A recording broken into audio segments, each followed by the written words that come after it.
Duhet më kthy më herët dhe me e pa pse arrin deri këtu. Pse arrin deri këtu që një i ri s'mundet me paramendu jetën ndryshe, ose me marr atë ose nuk ka. Ose një e re e prish jetën e vet, ose kështu ose nuk ka. Pse arrin deri këtu? Kjo arrin për shumë arsye. Kjo arrin për shumë shkaqe.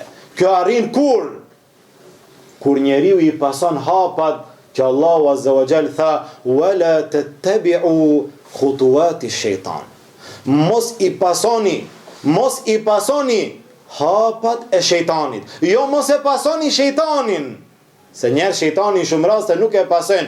Mos i pasoni hapat e shejtanit. Cilët janë hapat e shejtanit? Vetëm një përshëndetje, vetëm një muhabet, vetëm një shikim, vetëm një të folur për dore, vetëm një takim, vetëm një kafe, e kështu me radhë. Këto janë hapat e shejtanit. Shikimin, që Allahu Azza wa Jall nuk e ndaloj rastisht.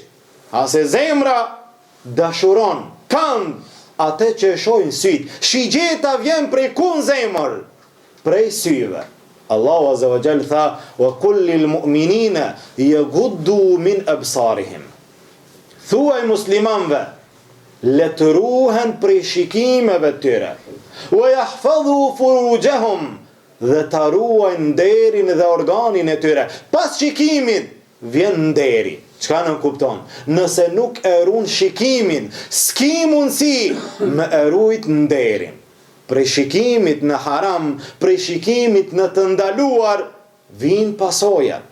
Prej përzierje, 3 edhe 3, përzierjen fillore, përzierjen të mesme, përzierjen fakultet, përzierjen pun, përzierjen kafe, përzierjen familje, përzierje gjithkund. Dhe pastaj pasojat, janë pasojat. Jo rastisht pejgamberi sallallahu alaihi wasallam i ndaloi, jo për në shkollë, jo për në punë, jo për qef mos përzihen. Pejgamberi sallallahu alaihi wasallam i ndaloi mos të përzihen muslimant edhe muslimanet, meshkujt edhe femrat, edhe në namaz. Subhanallah, po ti namaz para Allahut. Allahut ke mëran sejdë, ka me shku mendjen dikund? Jo, edhe në namaz. Tha pejgamberi sallallahu alaihi wasallam, safi më i mirë i burrave është safi i parë. Pse se sallallahu alaihi wasallam, para janë fal burrat, në fund xhamis janë fal grad. Safi më i mirë, sa ma para, larg grave. Safi më i mirë i grave është safi i fundit.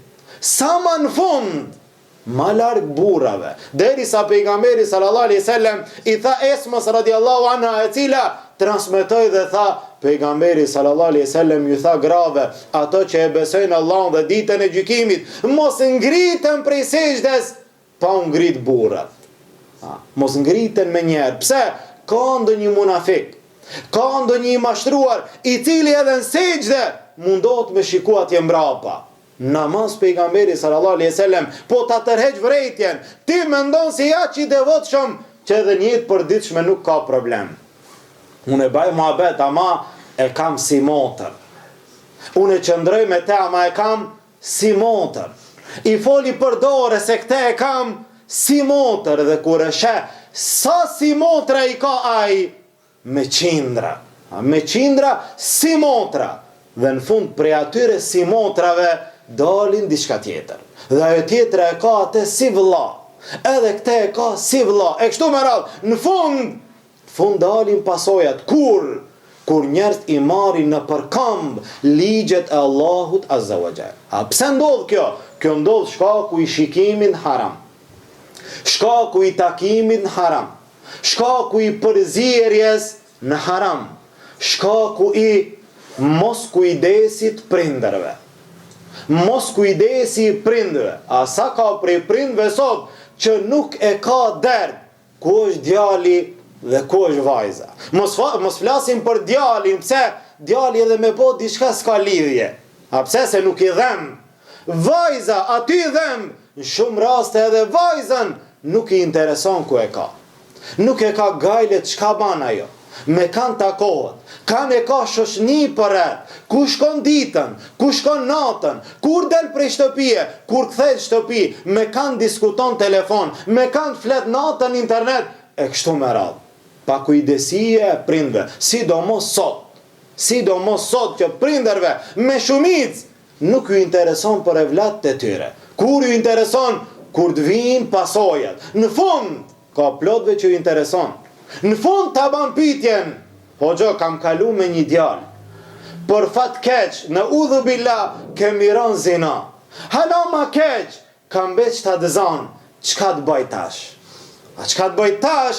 Tash është shumë vonë, edhe pse sheriati, islami ka përgjigje për krejt, po pyetja shumë vonë. Prindi kur interesot shumë vonë, kur?